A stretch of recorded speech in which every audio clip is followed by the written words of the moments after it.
안녕하세요.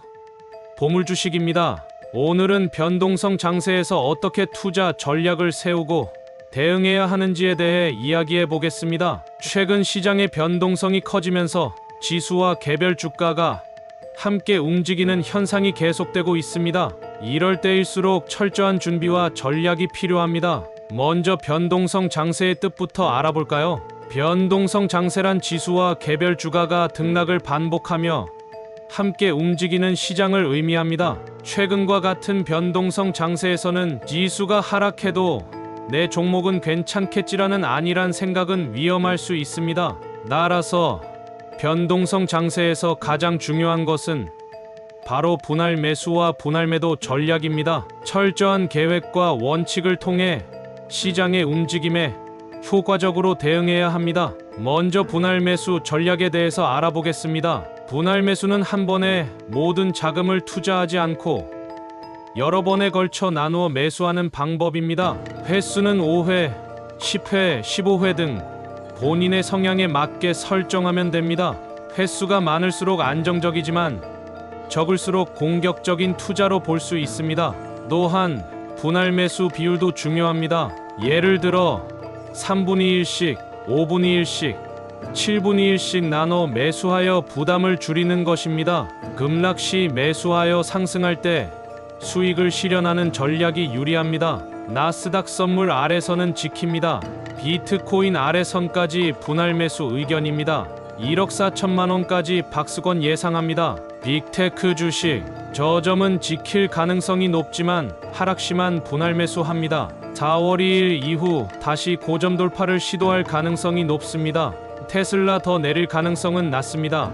계속 상승할 가능성도 낮은 박스권 흐름을 예상합니다. 의견 없이 관망입니다. 특히 미국 주식은 단기간에 30%, 50%, 70%까지 급등할 수 있으므로 신중한 접근이 필요합니다. 분할 매도 전략이 중요합니다. 급등한 종목은 반드시 수익을 실현해야 합니다. 상승률에 따라 10%, 20%, 30%씩 일정 부분 매도하여 리스크를 줄이는 것이 중요합니다. 분할 매도 횟수도 전략적으로 설정하여 5분의 1, 5분의 2, 5분의 3, 5분의 4, 5분의 2와 같이 나누어 매도하는 것이 효과적입니다. 분할 매도를 하다가 욕심 때문에 매도를 멈추는 경우가 많은데 분할 매도 원칙을 철저히 지키는 것이 성공 투자로 이어집니다.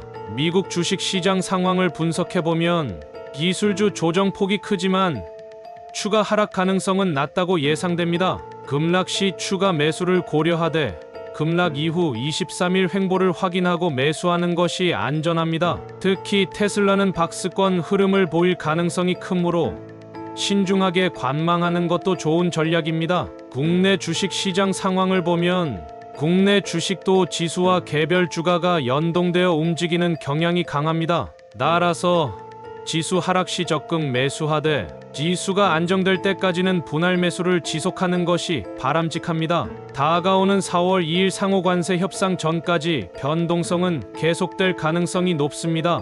협상 결과가 긍정적이면 좋은 변동성으로 전환될 수 있지만 충돌이 발생하면 부정적 변동성으로 이어질 수 있습니다. 급락 가능성은 낮지만 한두 번 급락할 가능성은 늘 존재합니다. 협상 이후에도 시장 방향을 신중히 판단하여 접근하는 것이 필요합니다. 아무리 좋은 종목도 잘 다루지 못하면 손실로 이어질 수 있습니다. 분할 매수와 분할 매도 원칙을 철저히 지키고 급등한 종목을 다시 매수하지 않는 것도 중요한 포인트입니다. 욕심을 버리고 차분하게 수익을 실현하는 것이 성공 투자의 핵심입니다. 시장 상황에 대한 철저한 분석과 감정에 흔들리지 않는 원칙이 결국 좋은 결과로 이어질 것입니다. 투자를 함에 있어 매일 더 나은 내가 되어야 합니다. 어제와 다른 내일을 만들기 위해 철저한 준비와 계획을 세워야 합니다. 변동성 장세에서도 기본 원칙을 지키며 성공적인 투자로 이어가시길 바랍니다. 오늘 영상이 도움이 되셨다면 좋아요와 구독 부탁드립니다. 영상 끝까지 시청해 주셔서 감사합니다.